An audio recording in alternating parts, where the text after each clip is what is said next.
Okay, and if you have questions, there's a little thing where you can raise your hand down at by clicking next to your name, or if I don't see you after a while, you can just interrupt me. But there's quite a few slides, and I'm going to just go through a couple of them here pretty quickly. I'm not going to go through all the slides I have because this is actually more of a document, a reference document. I started this on May 6th. Someone asked me about putting together a program, so I started out, it was 50 or 60 slides. It's now about 115, I think. Here's my contact information. This, by the way, is my new QSL card. This is the link for tonight's presentation, so make sure you get this written down somewhere so that you can do this, because you have homework after we're done tonight. You have to go through and read this because it's full of links that you can click on. So it's tiny.cc/FDSD, Foxtrot Delta, Sierra Delta, field day, social distancing. Throughout the presentation, there's a number of links, and I hate these underlined things with the cut off the Y's, especially being I have one of my name. So this is what the links look like. They're usually a serif font. Sometimes they're in red, sometimes they're in blue. Or if there's an image, click on it, that's probably a link. So tonight's presentation on Field Day, the purpose of this is to give you some ideas for doing Field Day 2020 with social distancing. I think a lot of clubs are probably in the same situation as you, where they're not going to be doing a usual group effort. They're going to be doing more individualized efforts. This slideshow keeps changing all the time. If you have comments for this or suggestions for the slideshow, just email them to me, and I'll be happy to tweak this. One of the things I hope that comes out of this year's Field Day is that we actually end up building more potential for emergency communications as people apply their own station and work on their own. I think that's going to actually develop more ability for us in the future when we get back together and work as a group. All the information, the official information you need is at the ARRL website on the Field Day page. And if you go there, you can download the rules, entry forms, publicity, all sorts of things from that page. So this is what Field Day looked like last year at the CFARC group. They were driving this type of car and everything. And this is what happened before we gathered all the information, all the data together, get ready for Field Day. So I'm going to look at some other things that we can talk about doing. But what I'll do first is I'm going to go through and talk about all the different classes, because there's always a lot of confusion about this. People have their own ideas of what each of the classes mean. And when I refer to classes, I'm referring to the letter. So if you work a station that's 5A, that's Class A station, or a 1E station, or a 2C station. That letter is the designation of what class you're entering under. And there's 6 classes, A through F. And each of those then has a number following it, telling how many transmitters are on the air simultaneously. So the first one is Class A, and this is probably what SARA's operated in the past. I'm guessing most clubs do this. The definition of Class A is you have to have 3 or more people, and it's a club or non-club group. So in other words, anytime you have more than 3 people operating Field Day, that is one of the first things you need for Class A. The second thing you need for Class A is they need to set up at a temporary location that does not have facilities installed for permanent operation. All club equipment and operators have to be within a 1,000-foot circle. Class A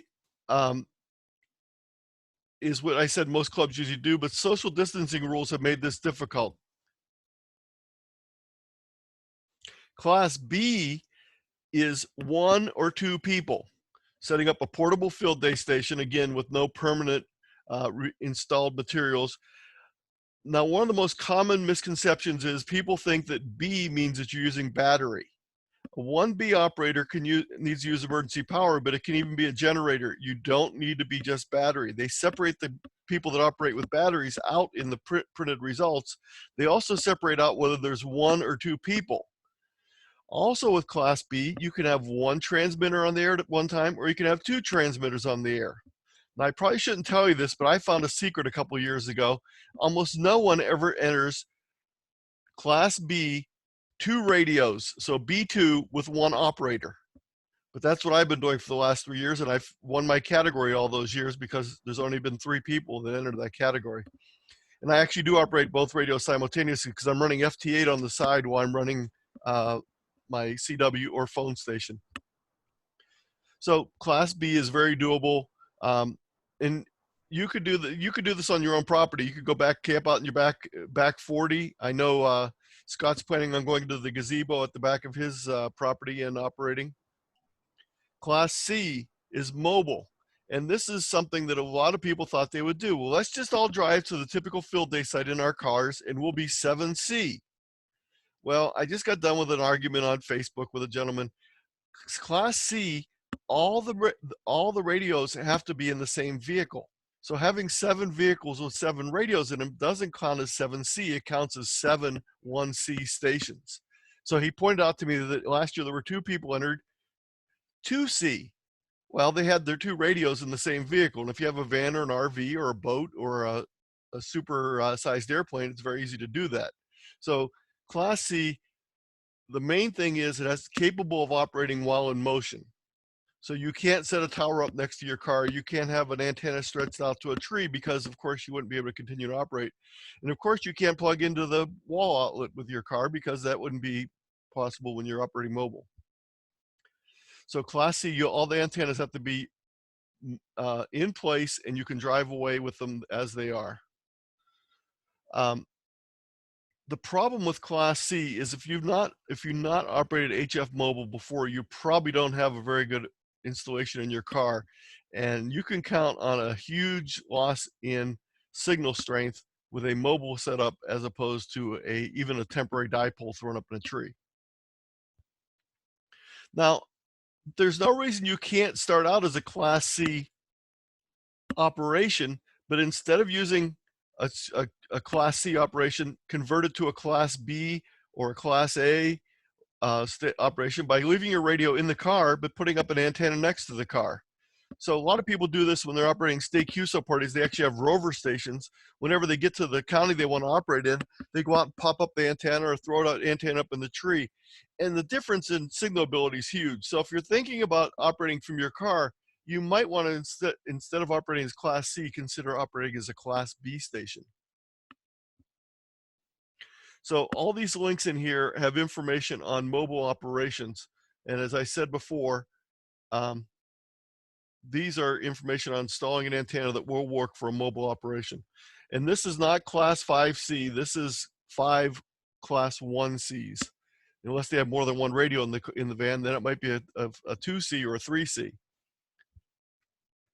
So as I said earlier, this not Class C, but Class A or B with vehicles.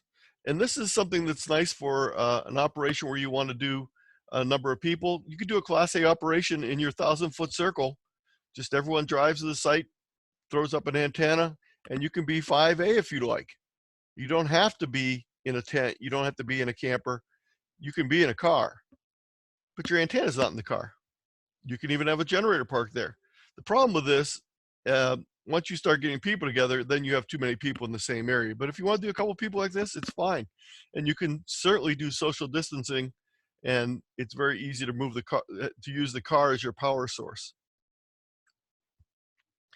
Now, Class D stations are a home station where you're using any or all of the home permanently installed facilities. So you can use your tower, you can use your radios, you can use your dipole that you have up in the trees, you can use anything you want, and you can use commercial power. The biggest problem with Class D is Class D only receives points for working another station that is not Class D. So Class D stations typically do not work each other. Now, in their infinite wisdom, someone told me recently, well, that doesn't matter. People don't know they're a Class D until they work the other station. Well, most of us listen a little bit before if we're hunting and pouncing. We know what the station's is before we call it. And if you're calling CQ, they're going to hear you work other people. So again, you can work Class D and you can work other stations. You just don't receive points. And that's what a lot of people I think are going to be doing this year. But you'll find people that won't want to work you because they're going to be following the rules that they're used to. So if you make one small change to a Class D station, it becomes a Class E station. And that is by having portable emergency power available to you. So if you have emergency power available to you, then you can be a Class E station.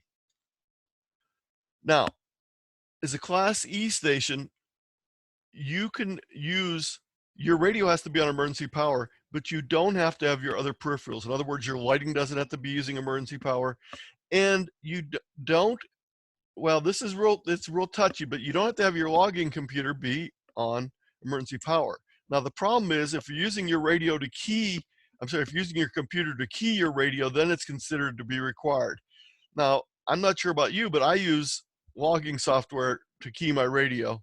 So I'm going to need to power my computer portably. And I bought a little lithium battery pack that'll run my computer for a weekend without any problem.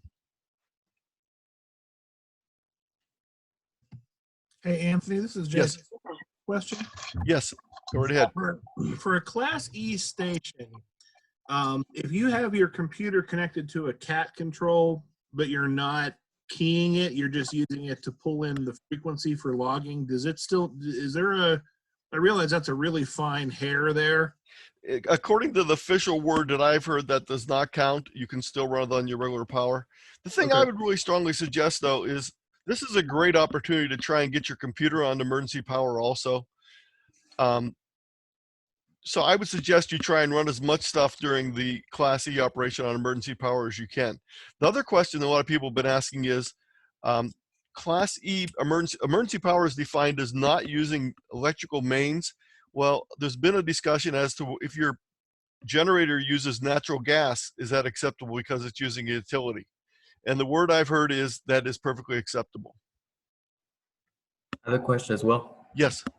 All right, so I am planning on operating as 1B, and yes, I am wondering what I'm allowed to do. Am I allowed to operate in my garage, or what am I allowed to do for 1B? What is you're allowed to operate in your garage, but you can't use any of your existing antenna structures or coax. You have to, everything you have with you has to be movable to another location. Not in a, so if you can pack it up and haul it to your neighbor's house, then you're operating properly. All right, thank you very much. And I've operated 1B for the last, probably 15 years. My wife and I always trying to hit a national park each year. We've done Glacier, we've done Acadia, we've done a couple state parks down in West Virginia, and we were in Delaware and a couple years ago. So I've been 1B for quite a while. And I operate battery powered, so I get that extra bonus.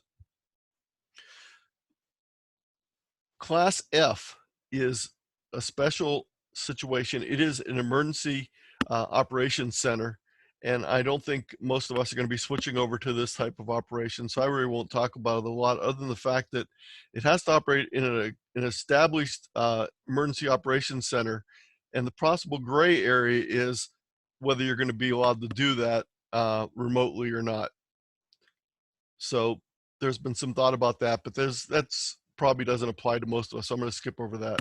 Got a quick question. Yes. Or not, it's not a question, I apologize. Yes, no problem. I'm part of Medina, the Medina EOC. Yes. And I think they are going to be doing it, but on staggered, not a lot of people at one time, just whoever's working for that point, and then the next person comes in, cleans everything. Yeah, the thing that the controversial area is whether it can be operated remote or not, whether you have to have the operator on site at the EOC. And again, that's splitting hairs. So once you have your class, you then count up the number of stations that are on simultaneous. So if you have one station on, you're going to be one. If you run two different stations, but not at the same time, you're still one. So it's a number of simultaneous signals that you have on determines the number.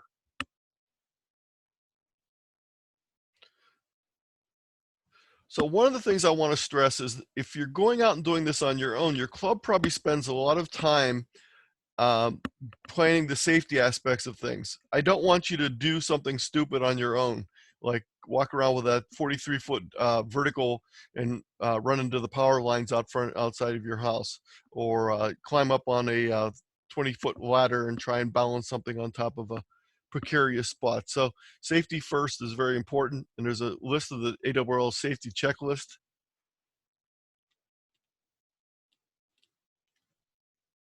And we're going to be using sometimes antennas we just put together. We've never maybe had them up before, so you got to always watch for power lines and the potential for electrical shock. If you're using gasoline for refuel, or if you're using generators, you have to be careful with gasoline as far as refueling them, and carbon monoxide fumes. So don't put if you're going to operate from your garage, don't put your generator in there with you and close the door. And make sure it's grounded. Yes. So I have a whole thing here on coming up. I'll have a whole thing on generators, and there's some safety of generators coming up here in a few minutes. So Class D is certainly doable by anyone that has a home station right now. So if nothing else, get on as Class D. As I said earlier, no points for D2D contacts, and some people may be reluctant to work you. So if you can't figure out why they're not coming back to you, that might be because they're another D and they know you're a D also. Class E, by having emergency power, is a quick way to use your station at home. Class C, if you have an HF antenna installed well on your vehicle, you might do that. But I think if you're looking to do something in the field or portable, Class B might be a fun way to go. The problem with Class B this year is you might find that even if you do get to a facility, there may not be restrooms available. And for my wife, that's the first thing she asks about the site we're going to be at. That's her most important field day consideration. Not my most important field day consideration, but her most important field day consideration. So Class E is probably pretty easy to do social distancing because you're using your own house. But you also could set up a Class E station and allow other people to operate it remotely. So remote control is perfectly allowed in Class D and Class E. There's no problem with that. So if you don't own a station and you have someone else that owns a station that's willing to share with you in that way, you could operate remotely. Now, if you do your remote operation in Class E, you have to have all your equipment that you're using the remote, it has to be emergency power also on both ends.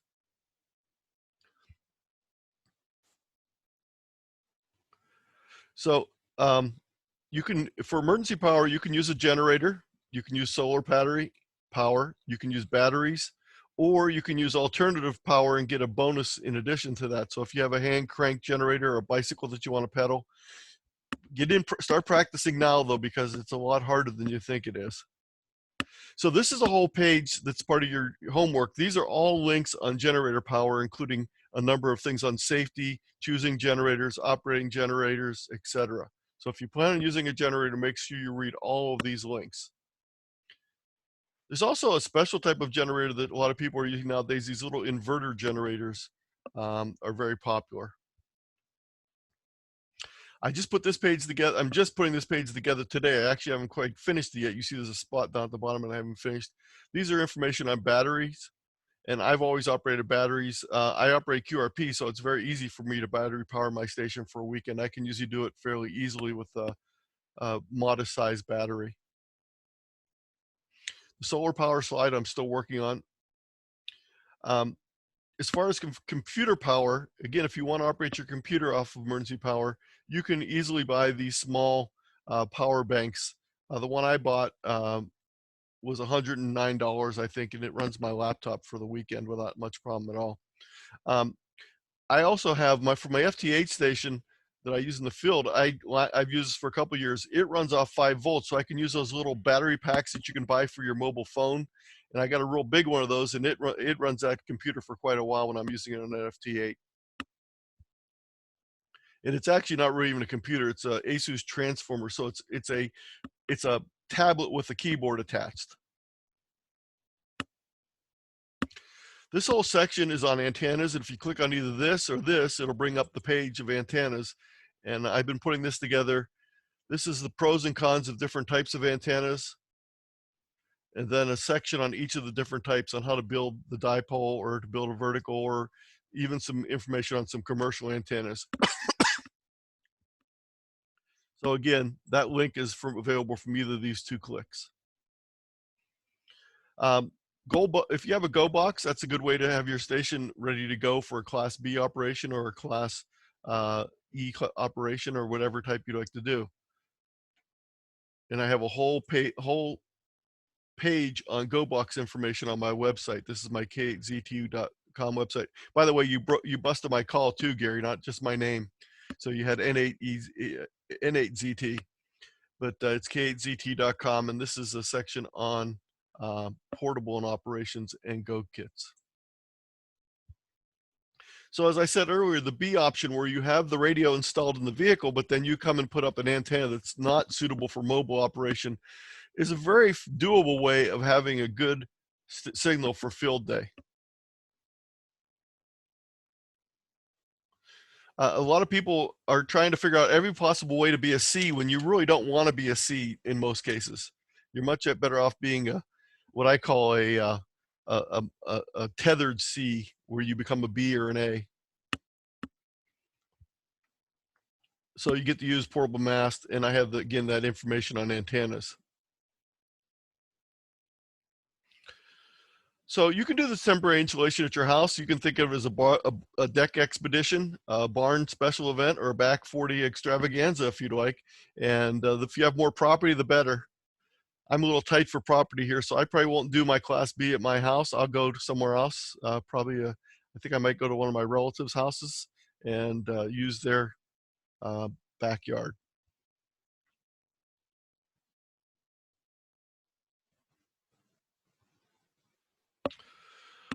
Field day options for home owner restricted areas.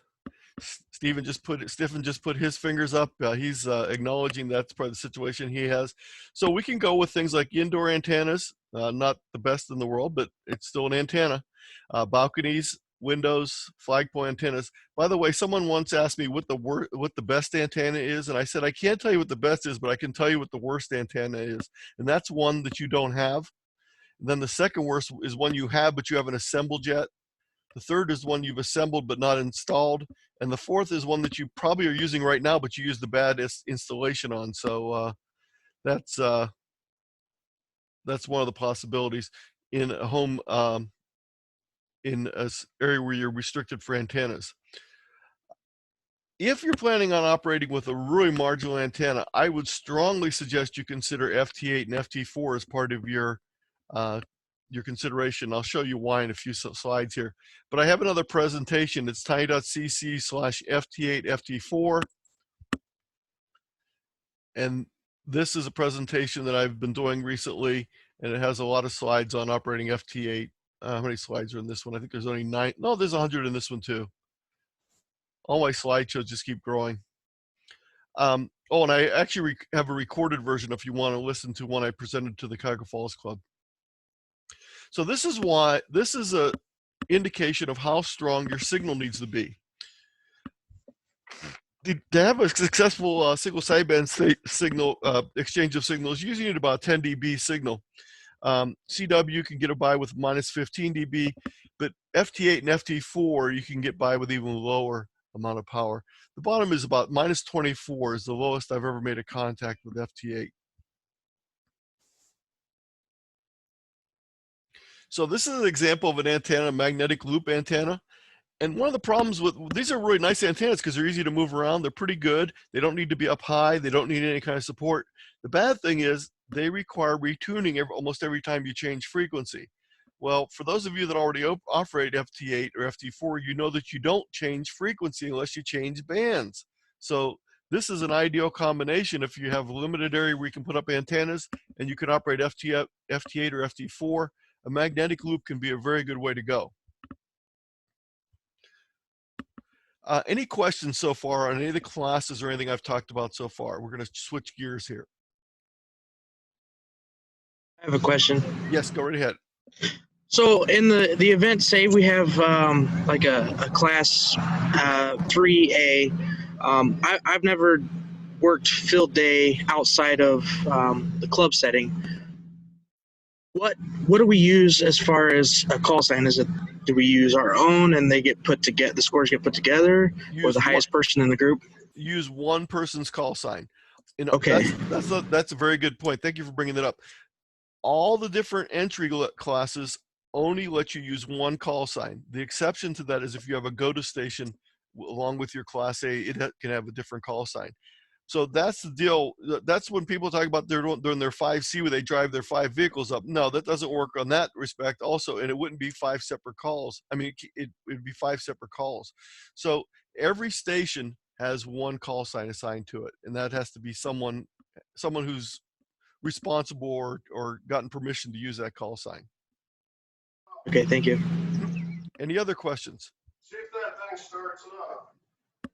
I missed that. Someone had a question, but I did not hear it.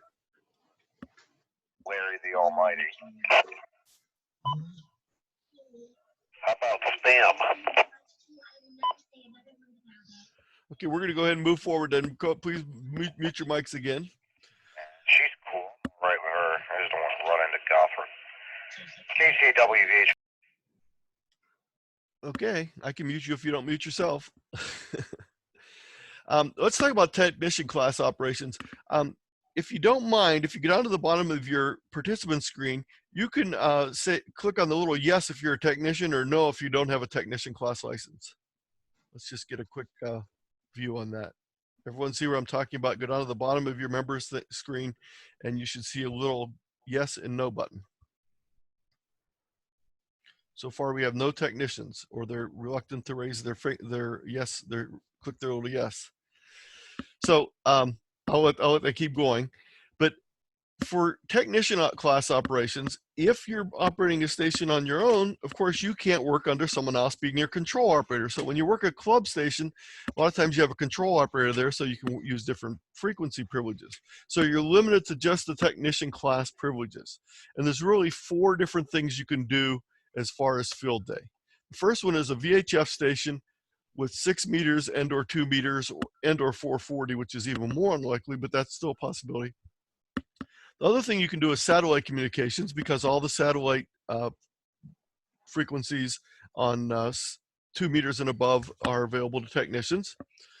The other thing you can do is you can do single sideband on 10 meters in a specific portion of the band, which I'll talk about here in a few moments. And then the other thing that a lot of people forget about is technician class inherited the original novice class CW portions of the band. So let's look at some of these different possibilities. So 6 meters is a fairly common band used at field day. A lot of clubs run a VHF station.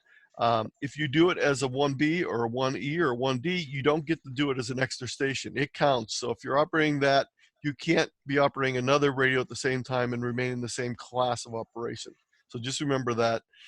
Just stop using another radio. But you're allowed to listen. That's only transmitting. So you can have your 6 meter radio on listening for the band to open up, and that might be a good thing to do.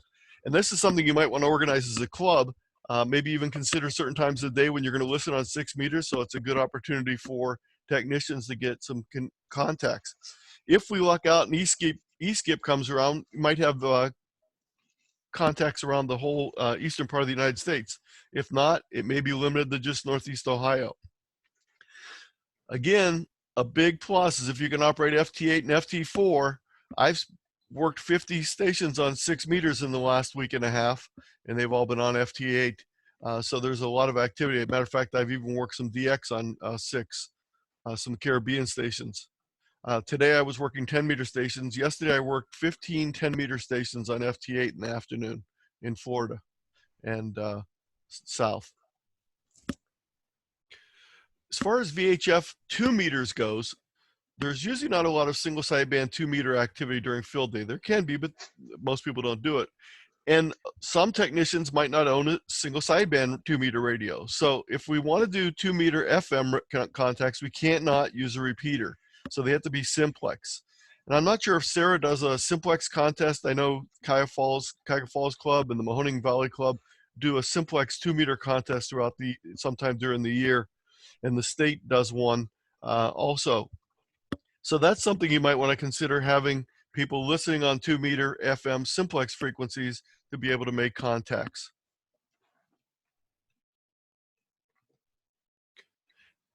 And again, for this to happen, you're going to have other people encouraging the people to be on those FM simplex frequencies. It's just not going to happen by random. Hey, satellite AJ, contacts. Yes, go ahead. sorry, this is Jason NADI again.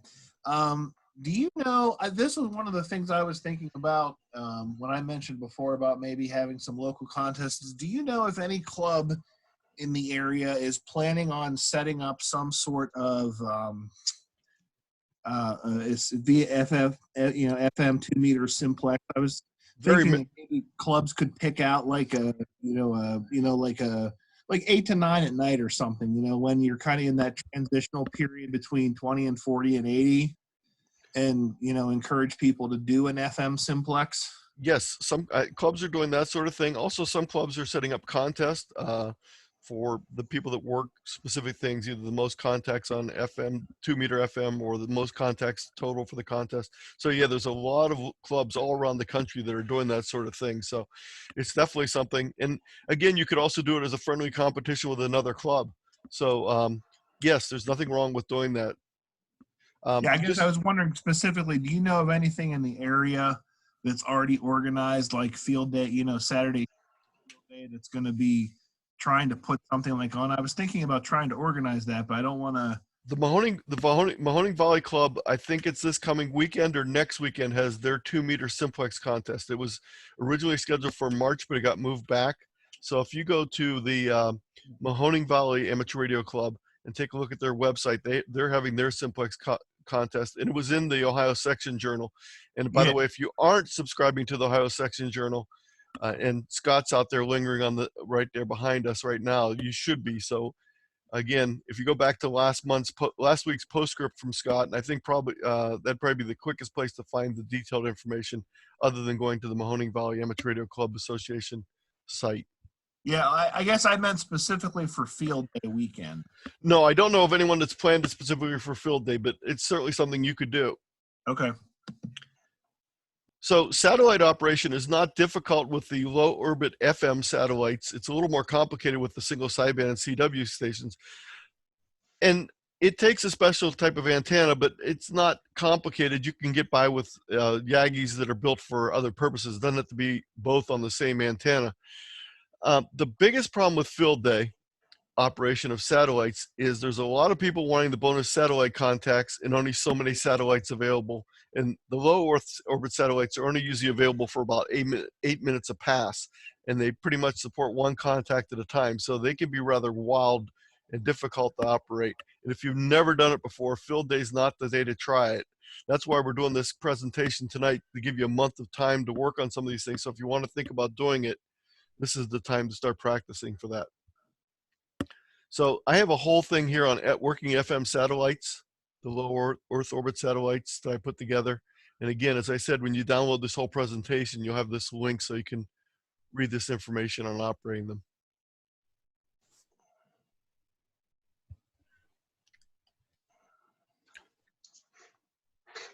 Um, 10-meter single sideband and digital.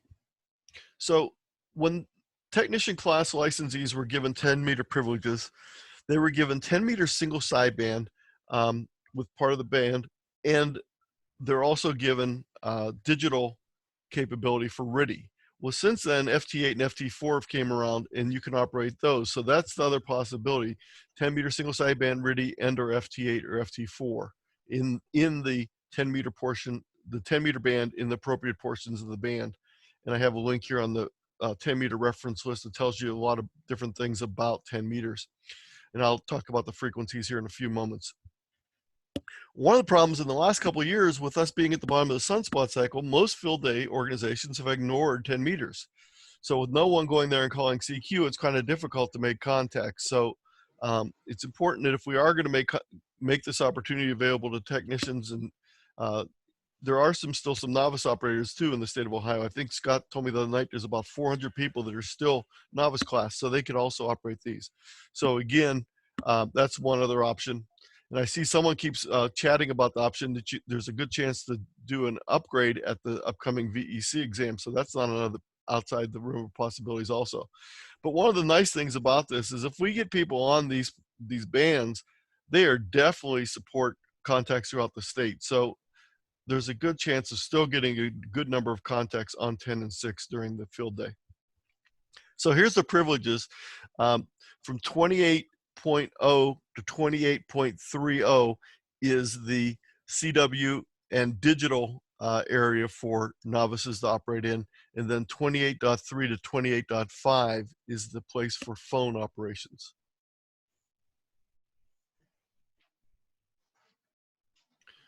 So let's talk a little bit about CW privileges. Now, you might be saying, well, I'm a technician and I've never operated CW before. I have no idea how CW works.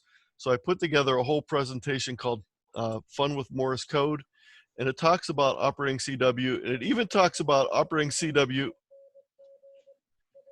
if you're not good at copying CW. I put a whole section in here, which I'm going to scroll down to real quick, on operating with computer assistance. Whether you're using decoding devices or computer software to decode or apps, there's a number of ways you can do that. I should have set this ahead of time, but I didn't. So these are all software that you can use to do decoding with. There's also hardware devices that can decode. There's also hardware devices that can decode and send from a keyboard. Some radios have the ability to do the decoding right in the radio. This is an Elecraft KX3 right here, but I'm sorry, K3, but the KX3 and the KX2 also have the same ability. And I actually built a little kit that takes that 7 characters from an Elecraft radio and puts it out on an 80 character display LCD that uses a little Arduino. The Kenwood TS590 does it, and again, there's a small display, but there's also free software that most people don't realize is available. The TS590 SG, not the S, the SG it has to be, does that on the screen, but it also has free software that'll let you do it on your computer screen, so you get many more characters, and you also get a keyboard sending software. The Yaesu 3000, or if you have the 1200 and you have the optional FT1, it does decoding on it, and a rather big screen actually. Tentec Jupiter does it also. So there's a number of different ways that you can do it. This is a little kit that comes for $49. It's a single band. So it's either, you have to pick one band or another. I'd suggest 40 meters for field day, and it does the decoding right on the radio. And the decoding is not perfect, but it's a lot better than nothing at all. So let's go back to our thing here. So here's the portions of the band that you can operate on. 80 meters, 40 meters, 15, and 10. And I don't think there'll be a lot of 10 meter CW activity. They're more likely on 40 or 80 that you're going to find activity. If you do decide to operate those two, though, you cannot, as a technician or novice class license operator, operate FT8, but there will be stations operating in that part of the band on those. So avoid these frequencies, or you just won't ever hear, no one will ever hear you.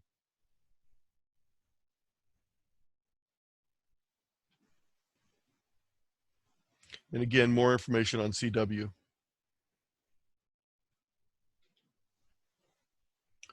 FL Digi is one software that you can use. It can do both digital modes and CW modes.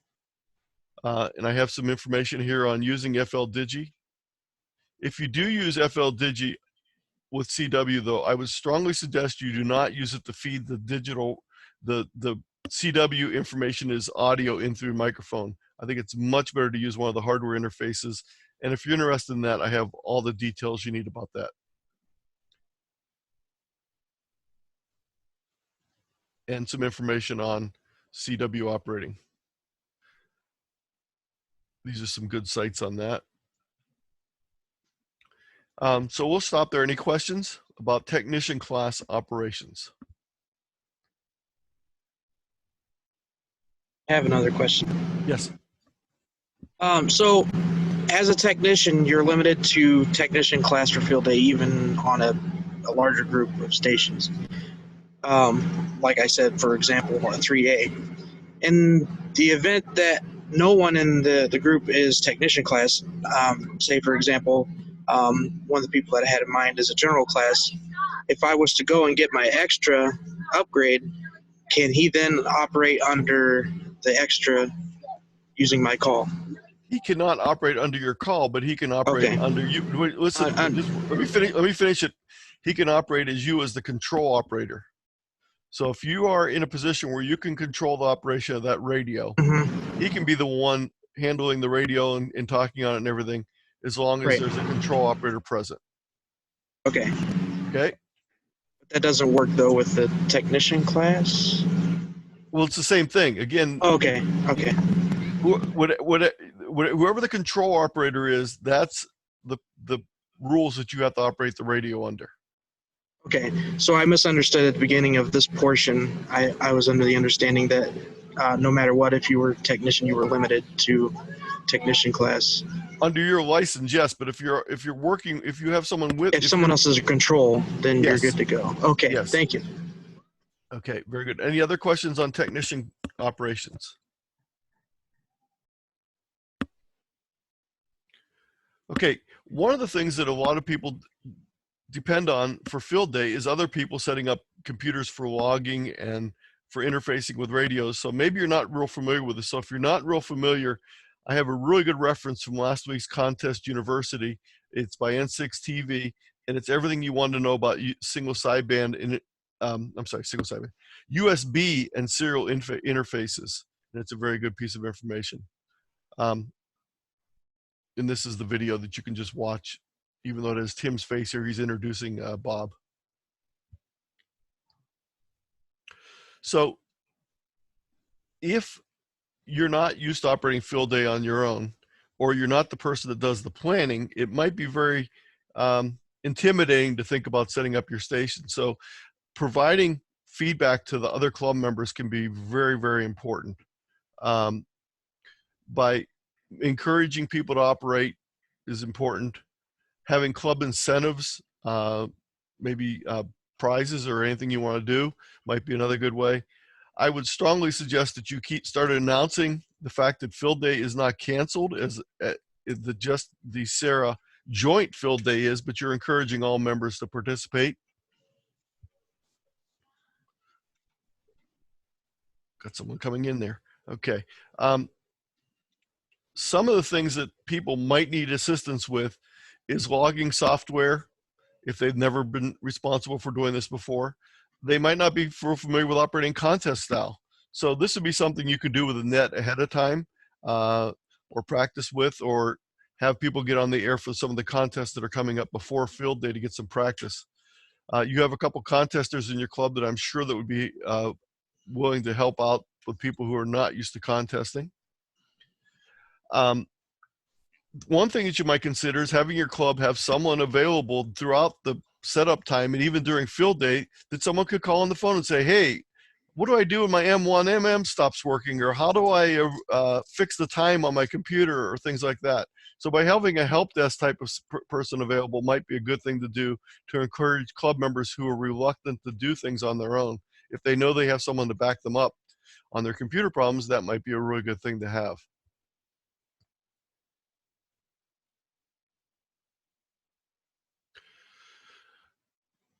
You need to log your field day contacts. Even though you don't send the log in, you're required to log them and then send in the results of your log.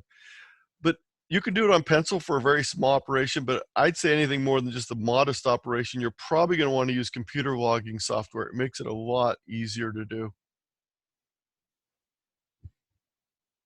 So I have listed here 6 different computer logging programs.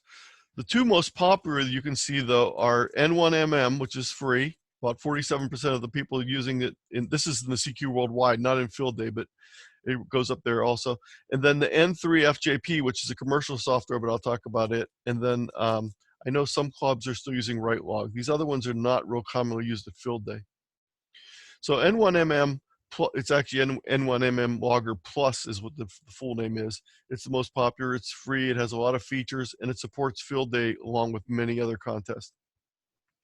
So I have some how-to videos, some information on using call history. And call history basically tells you when you work a station, when you put their call sign in, it tells you what they worked last year. Now, that's going to be pretty useless this year because there's going to be a lot of 5As and 3As that are working 1D or 2D this year. I also have some YouTube videos if you'd rather watch YouTube videos about the software. N3FJP is a very popular field day software, and it's only $8.95 to buy the field day version of it. So I know a couple people that use this and really like this software. So I have 3 videos here on using it and 1 on connecting it and running CW with an ICOM 7300. And again, some more additional information on N3FJP software. Real quick comment. Yes. N3FJP, I talk to him quite often. He's a really good guy. He and his wife do the software. Yes. And you buy the license, it's a life license. Yes, it is. Even if he goes to like 20 versions ahead, you get the updates all Yeah, the time. Scott does a nice job on things. Beautiful. Yeah. So the score for your field day is based on a couple things. It's based on the number of contacts you make, and phone contacts count as 1 point. CW and digital contacts count as 2 points each. You then multiply it based on how much power you run. Now, if you run more than 1 radio or more than 1 power level, it's based on the highest level that you use during any time of the contest. So if you work with 5 watts for 99 contacts and then do 1 contact with 100 watts, your station is considered 100 watts for the whole field day period.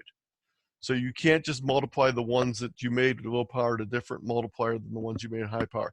It's for the total operation that you multiply by these. There's also a number of different bonus points available. Some of them are available for all the categories and some are only available for specific categories. So you want to study that and see what bonus points are available to you.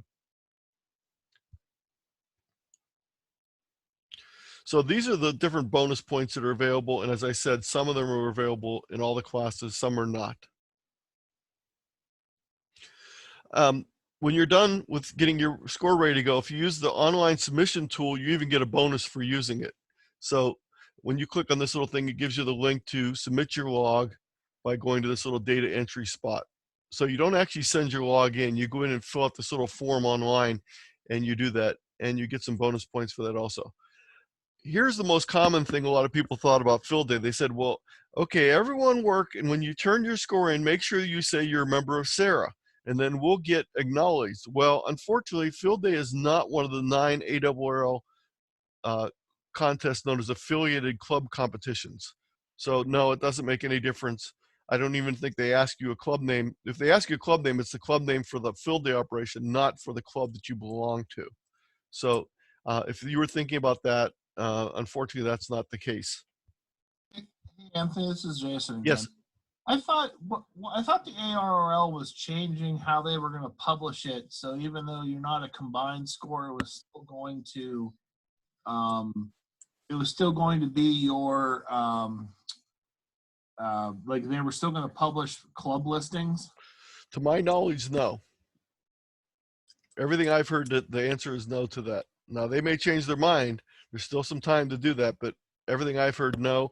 And I know that the form last year did not have a place to acknowledge that, because when it asked you for your club name, that was the club you were working the station as, not what club you belong to. Could one last thing. Yes. N8SY is on. Does he have a comment on that real quick? Just curious. No, what Anthony said is absolutely accurate. This is Zeke. I thought I read somewhere that they were going to include club membership in the listing, but they weren't going to total the numbers, but you could pull out your club members from that. Well, let's take a look at the form and see if the form's up and running yet. I'm not sure if the form is running or not yet, but if it is, we would know real quick. Nope. Because right here, it'd have to be down here, because this club name up here is the club that you're entering as. Now, I'm sure a lot of people are going to do that, but that's not going to make a lot of sense. Because what they're doing is they're talking about the group, the club that you're entering as, and a club can't enter as more than one entry. So I doubt whether that's the case. Now, they might change this. They could easily come down here and, I mean, it'd be super simple for them to put a box right here that said affiliated club. But I've heard nothing about them doing that. Everything I've heard is there will be no changes. So we'll have to wait and see. But for right now, I'd say don't plan on that being your main goal for field day. So, excuse me. If you're thinking about doing field day on your own, I would strongly suggest you consider operating in a couple upcoming contests as a good opportunity to check out your station, check out your equipment, and check out your operating skills. And you can do this, you don't have to have the station necessarily set up the same, just get on there on your home station and try operating this. So if you're interested in operating CW and seeing whether that decoder really works like it's supposed to, the CQ Worldwide, CQWPX CW, I'm sorry, the CQWPX CW contest is this weekend. And there'll be hundreds of stations on, thousands of stations on. And if you're a novice, or if you have a technician class license with a KE call or a KD call, you're going to be rare multiplier, because multipliers are based on the prefix of your call sign. And there's not a lot of dyed-in-the-wool contesters who have contest calls starting with KE 8. A really good opportunity to test out your 6-meter and 2-meter ability is the AWRL June VHF UHF contest. And that's coming up in a couple of weekends. Every week, there is a weekly single sideband sprint. Now, this is not going to help out. This is not going to be any help for the technician class operators, but for everyone else out there, this is a good chance to test your operating in a contest in single sideband. And it's every Tuesday evening. I think it's not, I can't remember if it's at 9:30 or 10:30 right now. It's it changes, but if you go to my website, let's try that again. If you go to my website and go to the operating section, go to contesting, and then go to the contest calendar, it'll tell you when the phone fray is, and you can see that in here by going to the contest. So the phone fray is on here somewhere, and I'm not seeing it, but it should be right about here. And there's also a RIDI. Let me go back here. There's also a CW mini ops weekly contest. There's also a RIDI contest weekly, a sprint. So those are all available for you to test your equipment. If you're thinking about encouraging novices and technicians to get on 10 meters single sideband, the Cuyahoga Falls Club has a net that meets on Monday nights after their VHF net. But it might be a good idea to have your club members get together one night and do a 10-meter net, just for people to try out their antennas and their equipment in the novice technician portion of the band. 2-meter FM simplex contest. If you're not operating FT8 and FT4, don't wait until the day before field day to start. You want to start getting things set up now. It might take a little bit of equipment, a little bit of time to get things going, and I have a real detailed presentation on doing that. And there will also be FT8 and FT4 activity in the June VHF contest. So that's a double possibility for you if you're going to test out your ability on 6 meters to operate FT8. You could do a Parks on the Air type of event where you have people go out and do a portable setup. Everyone go out and set up as 1B and try it out, or go out as a 1C and try it out. So there's nothing to say that you can't have a pre-field day run on testing equipment and operating. One of the things that's very helpful is if you have a checklist. Unfortunately, most of the checklists are designed for clubs. So I'm gathering checklists. So if anyone has a good checklist for operating field day, send that to me, because you need to have all that stuff ready to go, especially if you're not going to be operating from your house. Once you leave the house, you need to have everything with you. And I've gotten pretty good at this myself, traveling, because we've been in places where there's not only no place you can't go buy anything near Glacier National Park. There's no local radio stores because there's not much anything around there. One thing that you can do, and most clubs do this now, but every individual that's going to be operating from their house or wherever you're going to be operating from, go to the field day locator and add your location to the map. And Scott will come around and visit every single one of you in the state, won't you, Scott? Uh-huh. He'll do it virtually. He'll take a look at the map and click on your link. How's that sound? I like that idea. Yeah, I'll do that. One thing you can do is if you're operating from home as a 1D or 1E and you have internet capability, think about activating your logging software's ability to post automatically to either of these two online contest scoreboards. And these online contest scoreboards, you don't have to pay any attention to it during the contest. It'll automatically feed out of your logging software, and it'll post your results on here. So there's nothing that I've been in recently here that's available to see, but it'll list all the information for the people in the contest. And that might be a fun thing to be able to see other people in your club, because you'll be able to see how they're doing and you can compete against them. So you can glance at this every once in a while. And again, there's 2 different sites you can do it with. You can do it with both at the same time, or you can use one or the other. And you can pick the contest that you're going to operate, and it'll show the information. I don't know if these closed ones still show the activity or not. No, they don't. Take a look at both of these this weekend, even if you're not operating in the CW WPX, and you'll see a lot of activity on there.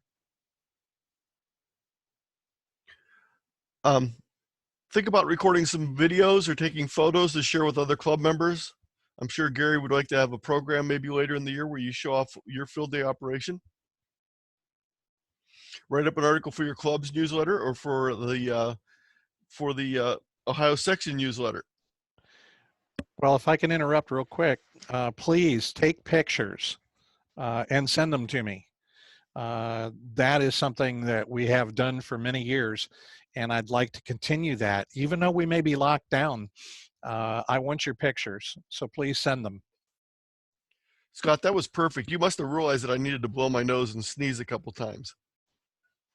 Well, I figured you needed a break. How's that? That was perfect timing. I forgot to put my water next to me here. Okay, so you might also want to live stream your operation so other club members can see you. So get on, do some FaceTime, and let other people see you. Just remember that you can't use live streaming to solicit contacts or to increase your competitive advantages, to be ethically correct. One of the things I hope that'll come out of this will be that everyone will be better prepared for future emergencies. So that's my biggest hope for this field day under social distancing. If you have any additional ideas, please send them to me. Again, here's the link for the presentation. This is your homework for tonight. Oops, let me go back. tiny.cc/FDSD. Here's the having fun with Morse code. Here's a whole thing on FT8 and FT4. Here's a whole thing on grab and go boxes, a whole thing on contesting resources. And then when you're all done, make sure you QSL everyone that you worked.